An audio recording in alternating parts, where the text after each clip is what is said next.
దయచేసి అందరూ కూర్చోవాలి. ఎవరైనా కాగితాలు ఇవ్వాలంటే లాస్ట్లో ఇవ్వండి. అకేషన్ కూడా అర్థం చేసుకోవాలి. తెలుగుదేశం పార్టీ కార్యకర్తలు వచ్చి ఒక పవిత్రమైన సంఘటన జరిగినప్పుడు మీ ఒక్క వ్యక్తి కోసం ఆ పిటిషన్ ఇవ్వాలని నేను ఎప్పుడు తీసుకుంటున్నాం. మీరు రండి, తీసుకుంటాం. తెలుగుదేశం పార్టీ కుటుంబ సభ్యులందరికీ నమస్కారాలు. ఈవేళ శ్రీ నందమూరి తారక రామారావు గారి వర్ధంతి. ఎన్టీఆర్ మనందరికీ దూరమై 30 ఏళ్ళు అవుతున్నా తెలుగు జాతి గుండెల్లో శాశ్వతంగా ఉండే ఏకైక నాయకుడు నందమూరి తారక రామారావు గారు. తెలుగు జాతి ఖ్యాతిని ఎవరెస్ట్ అంత ఎత్తుకు తీసుకెళ్లిన యుగ పురుషుడు, మనందరికీ ఆరాధ్య దైవం ఎన్టీఆర్. ఇప్పుడే ఏవి చూశారు, ప్రపంచంలో ఎక్కడా జరగలేదు. పార్టీ పెట్టిన 9 నెలల్లో అధికారంలోకి వచ్చిన ఏకైక పార్టీ తెలుగుదేశం పార్టీ అనే విషయం మనం ఎవ్వరూ మర్చిపోవడానికి వీలు లేదు. ఒక చరిత్ర సృష్టించిన వ్యక్తి, దేశంలోనే సుపరిపాలనకు అర్థం చెప్పిన వ్యక్తి శ్రీ ఎన్టీఆర్.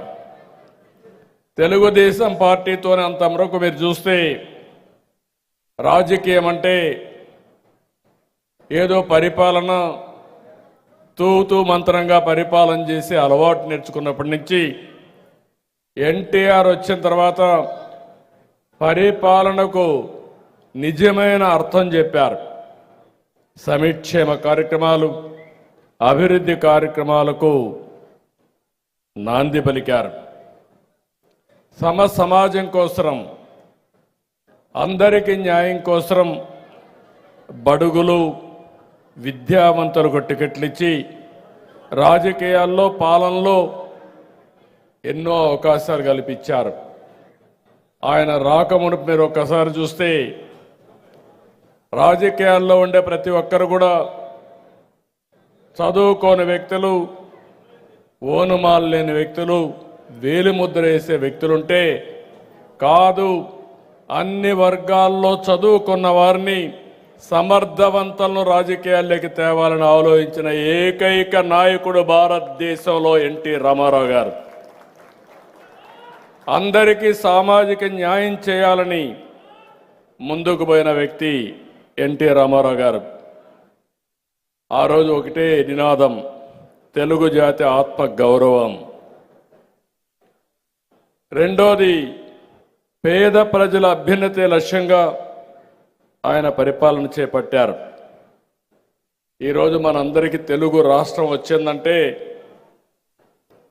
పొట్టి శ్రీరాములు గారు ప్రాణత్యాగం చేసి మొట్టమొదటిసారిగా భాషా ప్రయుక్త రాష్ట్రాలకు నాంది పలికి తొలి రాష్ట్రం తెలుగు వారి కోసం ఏర్పాటు చేసింది పొట్టి శ్రీరాములు గారు అయితే, ఆ తర్వాత మదరాసి అని పిలుస్తా ఉంటే కాదు, తెలుగు జాతి ఒకటి ఉందని ప్రపంచానికి చాటి చెప్పిన ఏకైక నాయకుడు నందమూరి తారక రామారావు గారు. పాలనలో సంస్కరణలు తీసుకొచ్చారు. బడుగులకు, మహిళలకు ప్రత్యేక చట్టాలు తీసుకొచ్చారు. ఆ రోజు మహిళలకు ఆస్తిలో సమాన హక్కు తీసుకొస్తే తర్వాత 40, 50, 20, 30 సంవత్సరాలకి ఆ దేశంలోనే ఒక చట్టంగా తయారయ్యే పరిస్థితి వచ్చింది. ఎస్సీలకు, ఎస్టీలకు రాజ్యాంగంలో ఆ రోజు రిజర్వేషన్లు కల్పిస్తే కాదు, బీసీలు కూడా ఉన్నారు, వీళ్ళకు కూడా అన్యాయం జరిగిందని మొట్టమొదటిసారిగా 20% బీసీలకు స్థానిక సంస్థల్లో రిజర్వేషన్లు కల్పించిన నాయకుడు నందమూరి తారక రామారావు గారు. మొట్టమొదటిసారిగా ఆడవారికి, మహిళలకు చట్టసభల్లో ప్రాతినిధ్యం రావాలి, రాజకీయాలకు ప్రవేశం రావాలని 9% స్థానిక సంస్థల్లో రిజర్వేషన్లు తీసుకొస్తే దాన్ని నేను వచ్చిన తర్వాత 33% చేస్తే ఈరోజు రాబోయే ఎన్నికల్లో పార్లమెంట్లో శాసనసభల్లో 33% రిజర్వేషన్ల మహిళలు రాబోతున్నాయి. అది మార్పుకు నాంది.